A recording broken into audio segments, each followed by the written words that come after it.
자, 여러분 오늘도 글 읽느라 너무너무 수고하셨습니다. 오늘 현대시죠. 우리가 현장에서 현대시 만나면 상당히 애매하고 추상적이고 관념적으로 느껴져. 마치 현대 그림 한 편을 보는 것 같아. 미술관에서 그림 보면서 이 그림에 대해서 해석해봐. 이런 요구를 받는 것처럼 좀 애매하단 말이야. 현대시 자체가. 그치?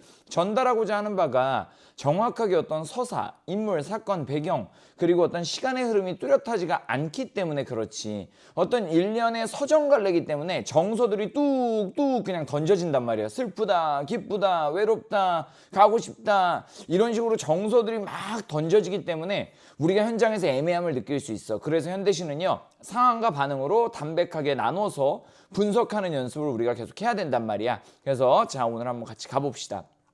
일단 여러분들이 처음 보는 시를 만났으니까 보기를 먼저 봐야겠지. 자, 가 관련 보기는 없고요. 나 관련 보기가 있습니다.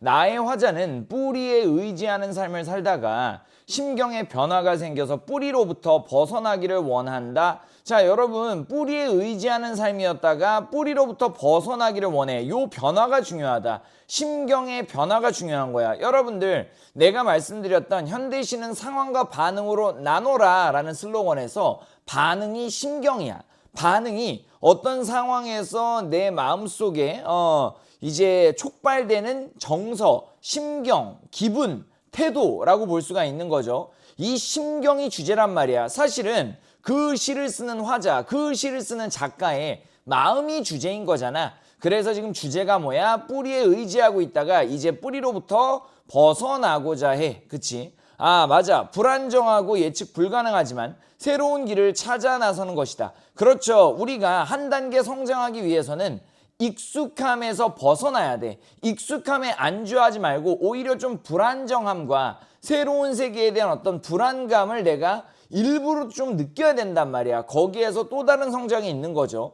자, 오히려 안정적이고 편안하고 내 존재의 근원인 뿌리로부터 벗어날수록 더욱이 진정한 나 자신으로 스스로 존재할 수 있다라는 거야. 자, 이게 주제가 되는 것이고, 이걸 역설적 인식이라고 하는데, 우리 역설에 대해서 다시 한번 제대로 정리하고 가자. 역설은요, 말이 안 되는 표현을 얘기하는 거야. 모순이라고도 합니다. 자, 존재의 근원으로부터 벗어나는데 존재할 수 있대. 이상하잖아. 내가 존재하기 위해서는 존재로부터 벗어나야 된대. 이게 표면적으로 모순이잖아. 말이 안 되잖아. 예를 들자면 지는 것이 이기는 것이다 라든가 작은 거인이라던가 슬픈 행복이라던가 이런 식으로 표면적으로 우리가 딱 봤을 때 의미가 말이 안 되는 표현들, 우리가 이런 걸 역설적 표현, 역설적 인식이라고 해요.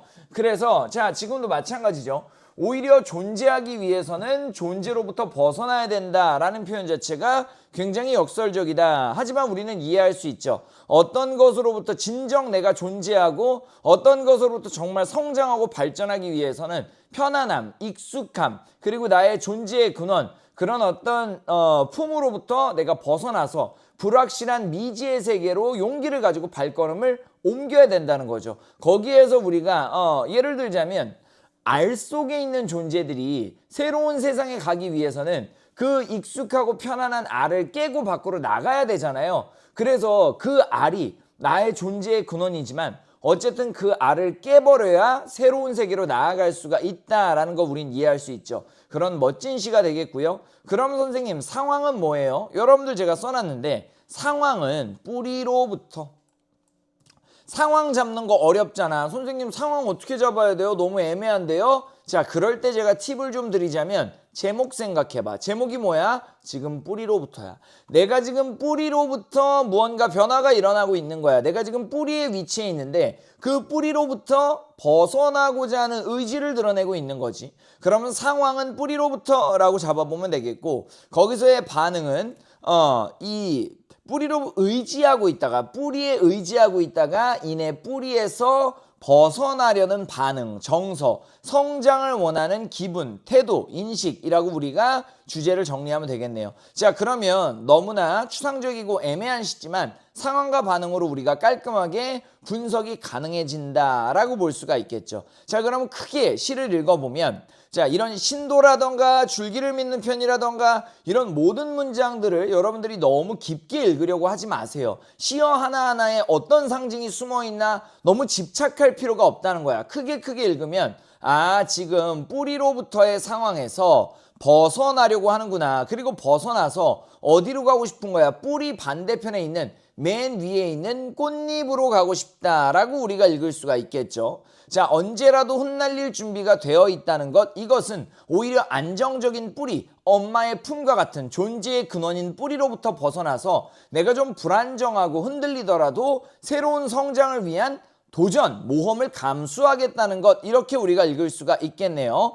뿌리로부터 멀어질수록 오히려 길이 조금씩 보이기 시작한다. 좋네요. 아까도 얘기했지만 존재의 근원으로부터 벗어남으로써 오히려 더 한 단계 성장해서 존재할 수 있는 것이 되겠죠. 당신은 뿌리로부터 달아나는데 얼마나 걸렸는지, 그리고 우리는 어딘가를 향해 가고 있다. 이 어딘가가 뿌리의 반대편인 지향점, 성장, 내가 원하는 미지의 세계가 되겠죠. 자, 그리고 마지막에 우리는 뿌리로부터 온 존재들이야. 하지만 뿌리로부터 부단히 도망침으로써 우리는 성장할 수 있다라는 얘기를 하는 거죠. 자, 그래서 여기서 역설적 표현까지 체크를 하시면 우리가 이제 나 관련한 문제를 좀 풀었을 때 우리가 뿌리로부터 온 존재라고 인정하는 것에서 성장하는 것이 아니라 우리가 뿌리로부터 의지하고 처음에 나는 뿌리로부터 온 존재야 인정하고 의지하고 있을 때는 성장한 게 아니었잖아요. 그럼 어느 단계에서 성장한 것이냐? 오히려 내가 뿌리로부터 멀어져야겠다라고 마음을 먹고 실제로 불안하고 뭔가 불투명하고 흩날리더라도 좀 불안하고 힘들더라도 무섭더라도 우리가 뿌리로부터 멀어지는 그러한 행동에서 한 단계 성장하였음을 확인할 수 있는 것이니까 뿌리로부터 온 존재라고 인정하는 것에서 성장하였음을 확인할 수 있다라는 선지는 옳지 않다. 그럼 어떻게 바꿔야 돼? 뿌리로부터 멀어지는 것에서 한 단계 성장하였음을 확인할 수 있다라고 바꿔야겠죠. 정답은 5번이 되는 것이고 1, 2, 3, 4번 선지는 맞는 거니까 여러분들이 차근차근 읽어보시면서 상황과 반응으로 나눠가면서 이 시를 정확하게 이해하는 척도로 삼으시면 되겠다라고 말씀을 좀 드리는 거예요. 그래서 우리가 보기를 통해서 나지문을 멋지게 뚫어낸 것이고 가지문 같은 경우는 보기가 없잖아요. 그러니까 우리가 바로 보겠습니다. 자, 역시나 상황은요. 제목에서 힌트를 얻을 수가 있다라는 메시지 다시 한번 드릴게요. 정급별 현이의 인생. 우리가 실제로 모의고사를 보다 보면 마음이 급해서 제목을 보지 않고 바로 작품을 읽기 시작할 때가 있어요. 그런 친구 되게 많아요. 제목이 맨 끝에 있기 때문에 여러분들이 바로 작품으로 들어갈 때가 있는데, 지문으로 들어갈 때가 있는데 잘 한번 생각해 보면 작가가 어떤 시를 만들 때 그 시에 대한 정보, 그리고 그 시의 성격, 그리고 그 시를 가장 많이 보여주는 부분이 어디라고 생각할까? 제목이라고 생각을 할 거예요. 다시 얘기해서 제목에 그 시의 가장 상징적인 것들을 넣어 놓을 거란 말이야. 그래서 제목이 그 작품을 이해하는데 가장 큰 힌트가 되겠죠. 그래서 여러분들 제목 절대 놓치지 마세요. 제목이 뭐예요? 현이의 인생이고요. 현, 뭡니까? 현악기, 그쵸? 악기에 있는 줄을 의미하는 거죠. 자, 그럼 현은 무엇을 상징할까? 너무 여러분들이 딥하게 들어가서 고민하지 마시고 그냥 있는 그대로 받아들여봐. 새끼밥벌이가 고단할 때면, 즉 고난과 시련의 상황 속에서 이봐, 현을 조율하자. 우리가 그 줄, 현악기에서 이 줄들의 팽팽함을 좀 계속 수정하고 만져보면서 그 소리를 조율하잖아요. 그걸 의미하는 거야. 우리는 서로 다른 소리를 내지만 그래도 한 악기에 있는 줄이다 라고 얘기하면서 자신과 자신의 이야기를 듣고 있는 청자를 우리라고 표현하면서 우리가 마치 하나의 악기 속 줄과 같다라는 얘기를 하는 거죠. 내가 이런 소리를 내면 너는 저런 소리를 내줘. 내가 이런 소리를 내면 너는 저런 소리를 내줘. 이 부분은 화합과 조화를 의미하고 있다라고 생각해 볼 수가 있겠네요. 그렇구나. 현이의 인생, 고난과 시련이지만 새끼 밥벌이가 고단할 때면 세상과 화합할 수 없을 때 이런 어떤 시련과 고난 속에서 대상과의 조화를 통해서 희망을 좀 바라보고 있구나라고 우리가 생각을 해볼 수가 있겠네요. 자, 이렇게 고난과 시련 속에서 우리가 오히려 내공에 힘쓰자구라고 얘기를 하고 있습니다. 내공 같은 경우는요, 내적 공력, 에너지라고 볼 수가 있겠죠. 마주 앉아 에너지에 힘쓰자고, 내공이 깊을수록 내면의 수양이라던가 성찰 따위를 의미한다라고 볼 수 있겠네요. 내공이 깊을수록 내가 내 자신을 더 돌아보고 다듬을수록 성찰할수록 오히려 아름다운 소리를 낼 수 있다지라고 얘기하면서 시련과 고난 속에서도 좌절하거나 체념하지 않고 아름다운 소리에 대한 지향을 드러내고 있다라고 볼 수가 있겠네요. 쌤, 지향이 뭔데요? 지향은요, 뜻 지자에 향할 향자, 현대시에서 정말 자주 나오는 태도고 긍정적인 태도고 멋진 태도, 멋진 반응이어서 수능에서 자주 출제합니다. 굉장히 희망적이고 항상 부정적인 상황에서도 무언가를 바라고 원하고 희망하는 태도를 우리가 지향적 태도라고 한다. 아, 그렇구나. 그래서 지금 가시 같은 경우는요, 시련과 고난 속에서 아름다운 소리를 지향하고 있고요. 나시 같은 경우는요, 뿌리로부터 오히려 꽃을 지향하고 있다. 안정감으로부터 불안정함, 그지? 하지만 그 속에 있는 새로운 세계를 지향하고 있다. 둘 다 지향의 태도로 묶여있는 현대시구나라고 우리가 오늘 정리를 해볼 수가 있겠네요. 자, 그래서 세상과 화합할 수 없을 때 시련과 고난 속에서 포기하거나 체념하지 않고 아름다운 소리를 지향한다. 화합과 조화를 통한 아름다운 소리를 지향한다라고 볼 수가 있겠네요. 그리고 선생님, 이 구멍은 무엇을 상징해요? 여러분들, 제가 현대시를 담백하게 읽는 게 뭔지 말씀을 드릴게요. 구멍이 무엇을 상징하는지 여러분들이 애매하잖아요. 작품 속에서 찾으세요. 구멍을 수식하는 표현들이 뭐가 있습니까? 어미집 같은 끝없는 구멍. 자, 그럼 구멍의 첫 번째 속성 뭐예요? 엄마 같다. 두 번째 속성 뭐예요? 그 안에서 편안하게 울 수 있다. 선생님, 그러면 현대시 이 선지에서 구멍의 의미에 대해서 물어보면 지금 여기에 있는 이 표현들을 우리가 잘 주목하면 되겠네요. 맞아요. 그럼 구멍은 뭐야? 여러분들이 현대시 딱 보면 알 수 있잖아. 엄마 같고 마음 놓고 울 수 있는 공간. 이렇게만 정리해 놓으면 되고 여러분들이 구멍에 대해서 더 깊게 고민할 필요는 없다라고 생각하면 되겠네요. 그래서 어려운 시어들, 애매한 시어들이 있으면 그 시어가 의미하는 바는 항상 작품 속에서 찾아볼 수가 있다. 아니면 보기에서 찾아볼 수가 있겠죠. 항상 보기와 작품을 가지고 담백하게 글을 읽어야지 여러분들이 확대해서 가거나 추론하는 것은 문학에서 조금은 조심해야 된다라는 말씀을 드리면서 자, 시가 이렇게 마무리가 됐습니다. 자, 그러면 가와 나의 공통점인데 여러분들, 저는 2번 선지부터 봤었으면 좋겠어요. 왜냐하면 현대시에서 가장 많이 나오는 표현상의 특징, 형식상의 특징은 사실 반복이잖아요. 시라는 것 자체가 운문을 통해서 리듬감을 드러내는 문학이기 때문에 웬만하면 시어의 반복이 들어가 있을 확률이 높잖아요. 가장 답 같은 거, 가장 공통점스러운 것부터 보는 게 좋겠죠? 그래서 2번이 정답이 된다. 2번 선지부터 봤으면 좋겠어요. 그래서 이런 공통점을 파악하는 여러분들이 문제에서는요, 선지를 순서대로 보지 마시고 제일 현대시에서 많이 나오는 표현부터 보란 말이야. 그쵸? 그래서 2번이 정답이었고요. 선생님, 반복은요, 몇 번 나오면 반복이에요? 2번 이상 나오면 반복이잖아요. 선생님, 좀 애매한데 3, 4번 나와야 되는 거 아니에요? 반복은 딱 2번만 나오면 됩니다. 선생님, 그럼 붙여 나와야 돼요? 아니요, 붙여 나오지 않아도 돼요. 좀 떨어져서 나와도 반복이 된단 말이야. 그럼 여러분들, 웬만한 시에는 반복이 있을 확률이 높겠죠.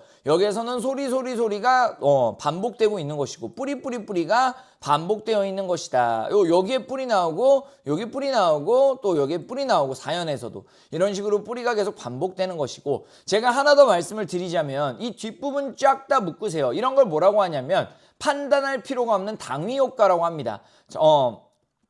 아니네요. 1번 같은 경우는 정서의 변화를 나타내고 있다니까 정서의 변화인지는 확인을 좀 해봐야겠네요. 정서가 슬픔에서 기쁨으로 혹은 기쁨에서 슬픔으로 이렇게 반대가 돼야 정서의 변화라고 얘기할 수 있을 테니까 정서의 변화는 판단할 필요가 있어요. 자, 1번은 빼고 2번부터 5번까지는요 사실 당위 효과라고 볼 수가 있겠네요. 왜냐하면 주제의식을 강조하고 있다. 여러분, 모든 표현법은 주제의식을 강조하고 있어요. 예를 들어 시인이 어떠한 표현을 썼는데 여러분들이 가끔 현장에서 그런 생각할 때 있죠. 이거 주제의식을 강조한 것까지는 아니지 않나?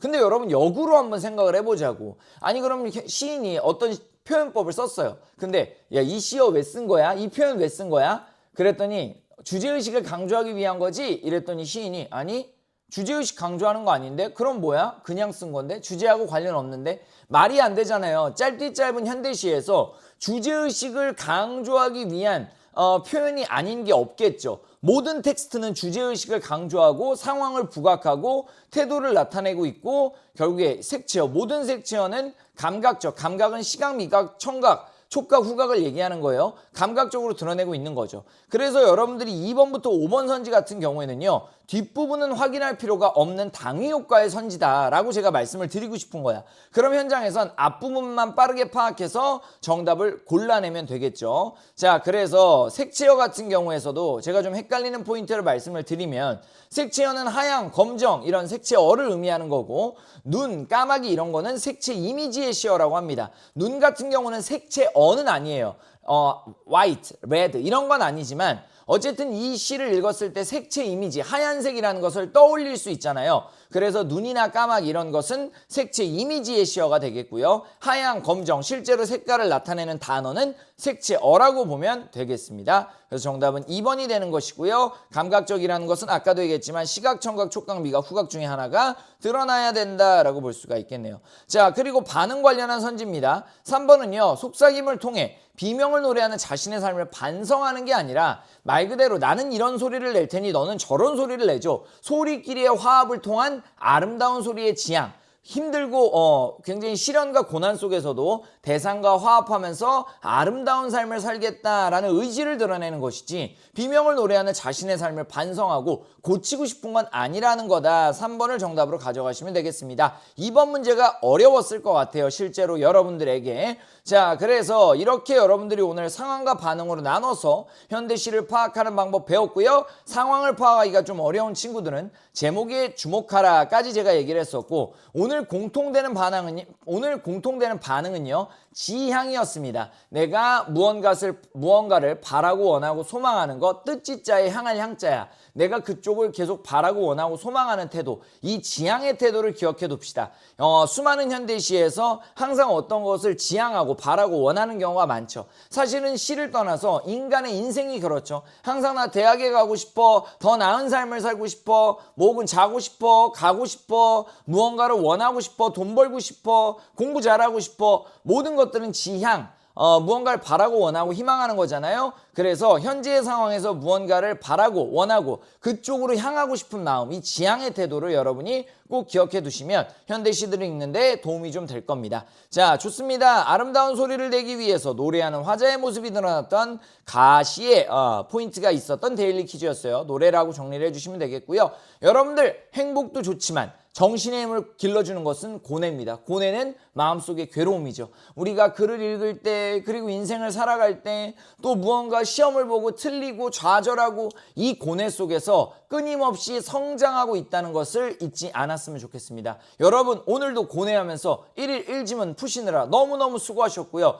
여러분이 대견하고 자랑스럽습니다. 자, 여러분들 과제 제출하면서 저랑 또 이야기 나눕시다. 저는 오늘 여기서 인사드리겠습니다. 안녕, 고생했어요.